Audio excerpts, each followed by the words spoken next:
Hi, everybody. I'm Steve Pond, Awards Editor of TheWrap, and we're happy to have you here for our 2022 Emmy screening of the Stage 13 documentary series March on the CW.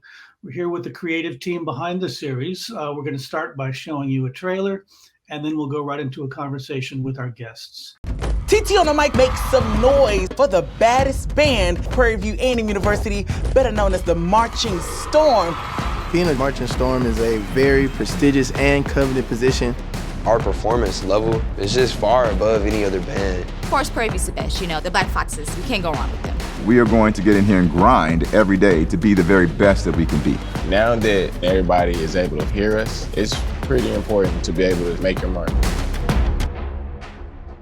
Welcome back. It's my pleasure to introduce executive producer and head of unscripted at Stage 13, Sherry Scorsa, executive producers Cheryl Horner McDonough, Jamail Shelton, and Carlton Jordan, co-executive producers Christina Louviere and Precious Tuesday, and supervising casting director Kelly Allen. Thank you all for joining us, and thank you for what's really a fascinating series. Thank you for having us. For having us.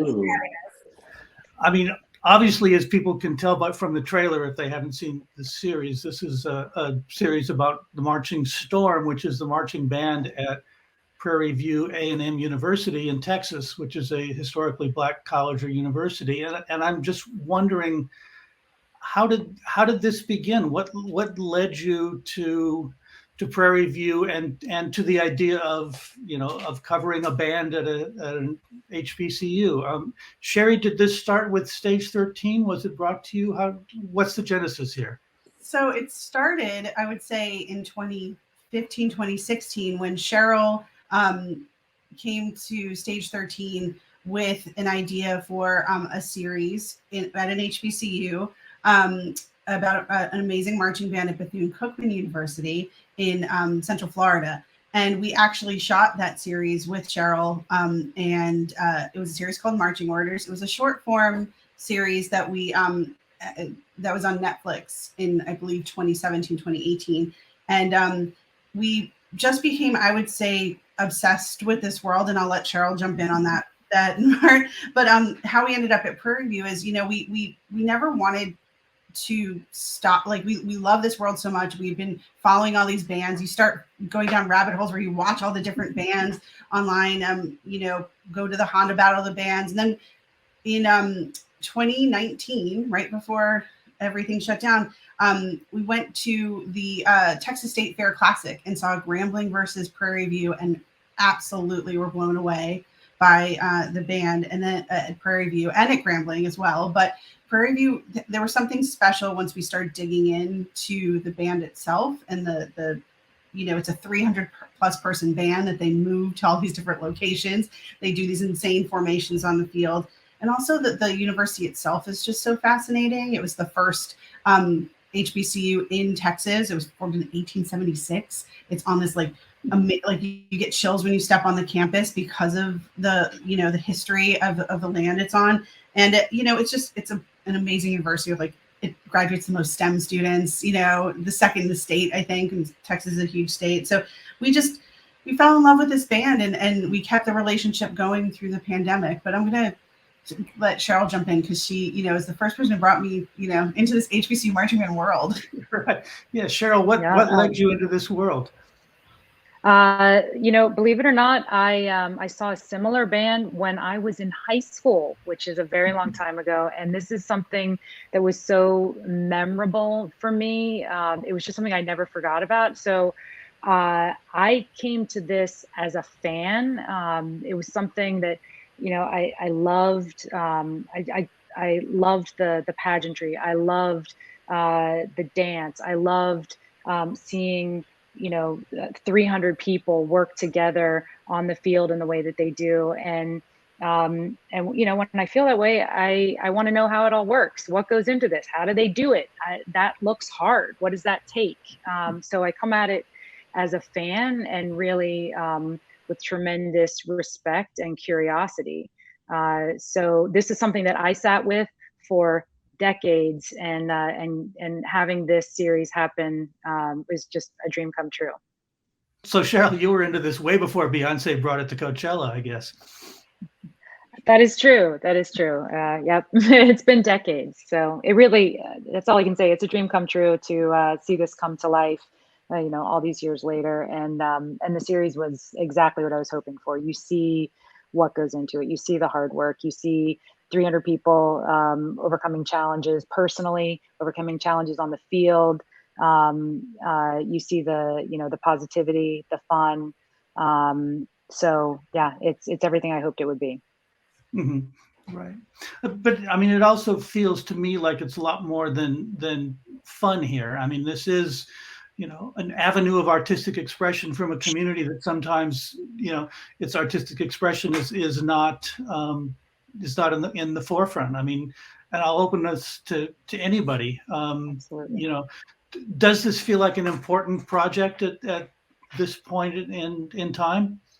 I think the timing was perfect. It was definitely 2020 was a lot for everyone with COVID, and then the Black Lives Matter movement. So I felt like the timing was definitely right for something inspirational like March, and it showed these kids who are in this marching band, passionate about what they do, balancing their personal lives along with their school, along with their passion for band. I think the timing was excellent. So how did each of you get involved? I mean, Carlton, what led you to this project, and why did you want to do it?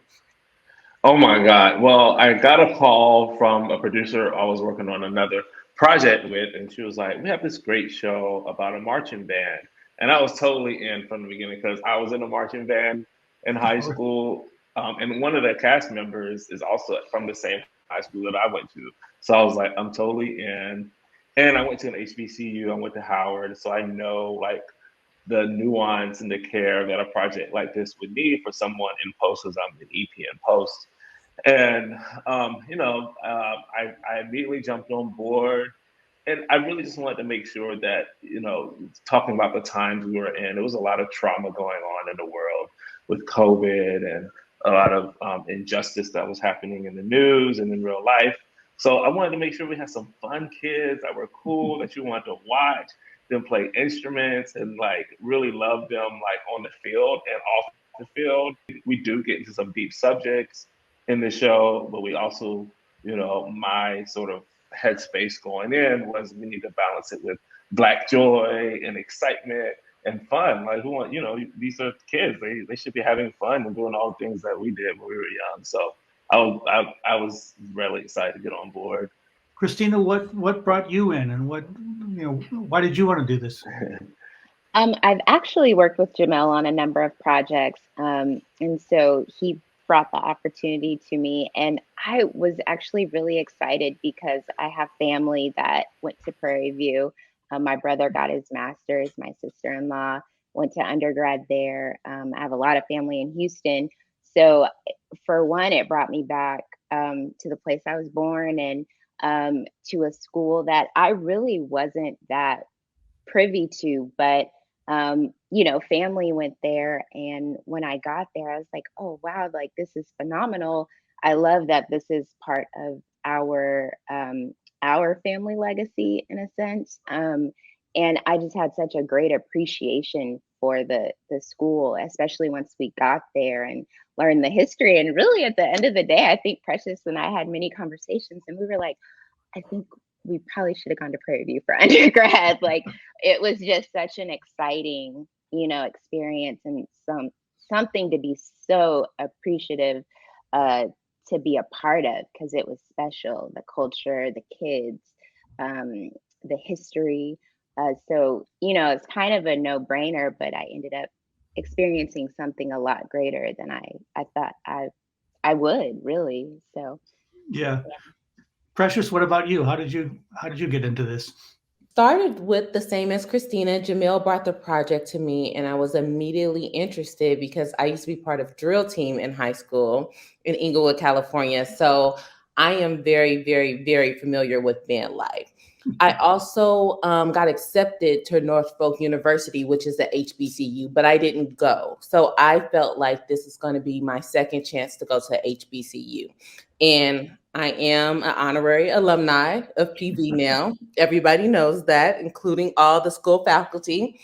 Facts. And it brought me a lot of joy. It brought me a lot of joy to work with people who look like me, who had the same challenges as me when I were their age, working through life, trying to become an adult, figure out who they are. And when Jamel and I were talking about it, like, it just really inspired my heart to do a project like this. Because I remember that age, like, that is the age when you're trying to figure out everything and trying to become the best adult you could be. So it was kind of a heartwarming project that I wanted to put my hands on as well as my heart. Mm-hmm. Right. I mean, obviously, with a project like this, you have the story that's sort of unfolding in front of you, and you don't know where it's going. You know that they're, as you start to film, they're ranked number 8. You don't know where they're going to end up. You don't know what's going to happen over the course of the season. But the thing you can control is who out of this 300-person band and all the people around them you're going to focus on. But I would think, Kelly, for you, I mean, casting is so important in something like this, and you have so many people to choose from. So how do you go about saying, here are the 10, 15, 20 people that we should really use to tell our story? So yeah, we had over 300 band members, and it's like, whoa, who wants to be on TV, right? Like, show me your hands.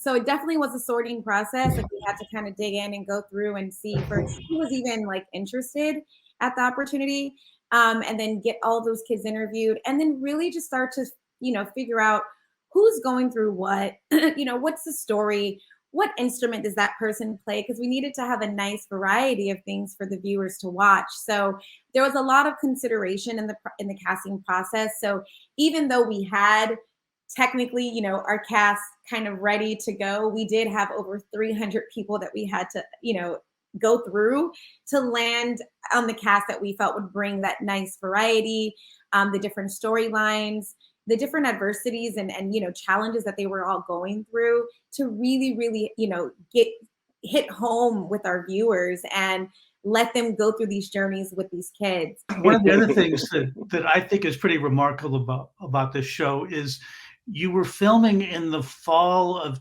2021, but you were on the air with 8 hours of TV in January of 2022.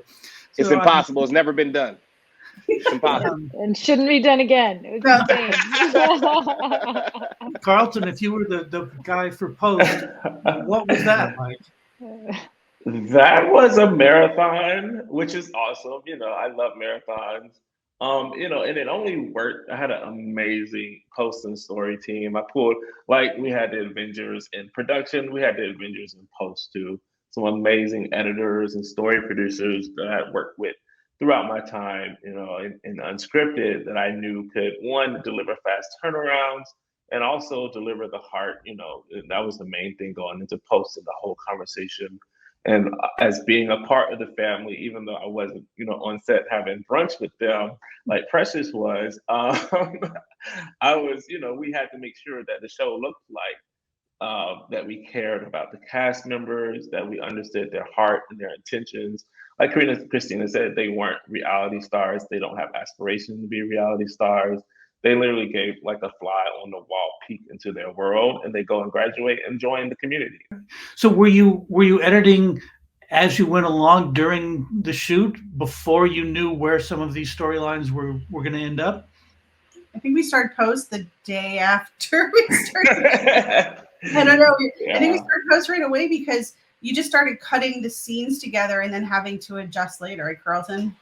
Yeah, I mean, it was definitely, talking to Jamel, I would be like, oh, this is so great that these, two kids are in love. And I'm like, wait, pause for a minute. We think they had like a conversation. I had to make sure that what was happening in post was tracking on the field. So we wouldn't get excited about like a storyline and then it kind of goes nowhere. So, it was definitely like on the go. And then the great thing about this show, because it is documentary sort of based, you could just follow wherever the stories went. You know, we weren't trying to like create like these scripted like storylines. So if the story shifted, we would just really just shift with it, and it felt more real and had a docu feel, which is what we wanted in the beginning. Mm-hmm. Right. For the people who were on the ground there, especially at Prairie View, I mean, it seems to me when you're on that campus, you know, you're in a place that used to be a plantation with all that entails. I mean, does that give you a responsibility, or you know, do you feel the import of that when you're on that campus? 100%. And you know, the campus and the staff, everyone there's a mutual respect and acknowledgement for it. And we made sure that, you know, even it comes down to walking on the grass, that, you know, there were certain areas that you're not even supposed to walk on the grass, just to, you know, pay respect and homage to, you know, it being a plantations and burial sites on campus. So, you know, everyone's aware of it, everyone respects it. And you know, the crew and definitely respected it, and we did what we could to, you know, feel a part of it. Again, we all feel like we're honorary students of Prairie View A&M at this point. And if anything, we wish we could have spent more time with all the kids. Like, there's so many layers to them, so you know, there's a lot of layers to peel back. Christina or Precious, I mean, for you, was there, you know, did you get the feeling when you were on that campus and, you know, in those areas? 1000%. You know, us being there on the ground, we are our ancestors' wildest dreams. So we have to uphold that responsibility. We are making a show about our ancestors as well. We are on a plantation. There are people buried right next to where people are playing drums. So the responsibility was all to uphold this documentary with respect, love, honor, and, like Carlton said, joy. We had to have Black joy in there. Mm-hmm. Right. I mean, I feel like in television and film lately, a lot of people have been exploring this idea of telling stories from marginalized communities that might not normally, you know, have their stories told. But then there's also the question of who gets to tell those stories, and how do you make sure that you're giving the community its voice rather than coming in from the outside to tell their story. I mean, Sherry and Cheryl, was that a concern for you?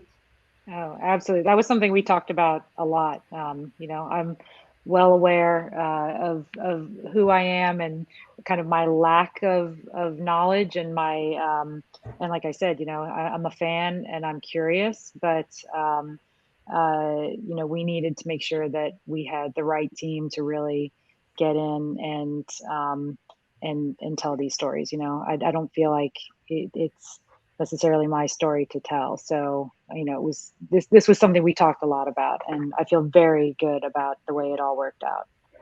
Yeah, I think at Stage 13, our you know, part of our ethos is to empower storytellers, you know, and I think that that's what we did. And I, you know, I've known Cheryl for many years, back from our MTV days.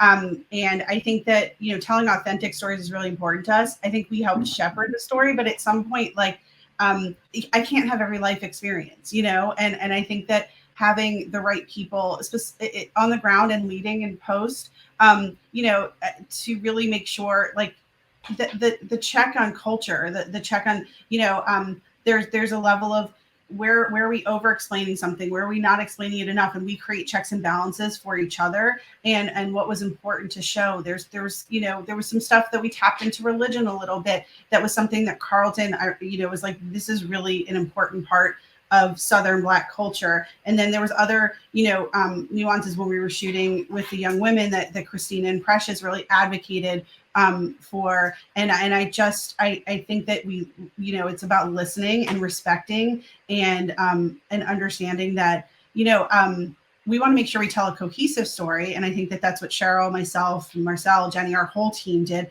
But as I've never walked in the shoes, you know, of a Black person living in the South, you know, living in, you know, going to an HBCU, and to have, you know, some, you know, insider perspective is really how we like to tell stories, from that inside out, whether just the people, the characters on screen, as well as the people behind the scenes telling those stories. I mean, our diverse crew, again, wasn't there to check boxes, but when I look, there's this great picture that we took at like a sunset on the field, and you look, and it's not a monolith, it's all different types of faces, but like it was such a great diverse crew, and I think it really added to the nuance, the layers, the you know, the vibe of the show. Yeah, I would say that, you know, having such a diverse crew went such a long way. It gave a lot of people opportunity, but I would say it also inspired a lot of those kids. Whenever they saw our diverse crew, by the time that we wrapped, like the students were like calling out production terms and asking them to hold for sound and hold, you know, and holding the camera, you know, they all got involved, and it all, I felt like they walked away saying, I can do that. I want to get into production. I want to, you know, I can see myself in that field. So it went a really, really long way, more than people really realize. Yeah. And, you know, and I really appreciated those conversations, you know, because, you know, we do live in our world, and some things, but, everyone gets this. You're like, okay, maybe we need to do a little more explaining for the new audience that's jumping into the world. I mean, it's a very specific world. It's HBCU. It's also marching band. It's also Gen Zers. So some things that were, you know, that were just needed to be explained, and we had a nice conversation on, like, what do we just let the audience sort of just learn as they go, and what do we want to point out? But maybe we add a sentence just so they aren't confused about what's going on. And because it is a show that needs to be entertaining and fun, like I keep saying. But it was great to, you know, have those conversations and balance out, like, what was, you know, how do we explain this world? Yeah. It wasn't just race either. We talked about gender and LGBTQ, you know, points of view, and it was everything. You know, I can speak up when it comes to something that's about being a woman. But, you know, so we all these conversations were, you know, holistic. It was certainly not just about race, which I really liked that we all were able to collaborate in that way. Yeah. So have you been able to go back and show it to the students in Prairie View? I mean, they watched along with it, and they had screening parties. We worked very closely with, you know, the band and the marketing team at the university. Got great feedback from everybody. I know that on the last episode, they did a giant screening in the field, and, you know, we sent them some swag, because everybody, you know, outside of the industry folks, you know, you might have a stack of swag, but like, it's nice for everybody in Prairie View to get some stuff and to really enjoy the show as a group. And I think that, I think we got good feedback, again, because we didn't create characters. They were their authentic, true selves. And so people weren't embarrassed by it. I mean, everyone gets embarrassed to see themselves on camera, but this isn't, we didn't force them to be somebody they weren't. I think that they were really proud of it. I know I've talked to Dr. Zachary, the band leader, quite a bit. And, you know, he's over the moon that this is the show that happened, you know, at his university, with this particular year of students who went through the whole COVID experience. I think that there's a special resilience there. And I just want to say, like, piggybacking off of what Jamel's saying, like, about inspiring those kids. I remember I was there the last day of shooting, and I remember Trey's running around you know, trying to ask all kinds of questions. And it's just, that old saying, if you don't see it, you can't be it. And I think that, like, everybody saw that they could be this, even if they don't want to be in production, but knowing that they could do something that they didn't think they could do. I thought was just such a powerful moment. You know, it felt like we were being responsible, but that wasn't the point. It kind of hit us, I think, at the end when we saw how the kids reacted. So thank you all for you know, for really a terrific and important series, and for a great conversation. Thank you, Steve. Thank you for the opportunity. Appreciate it.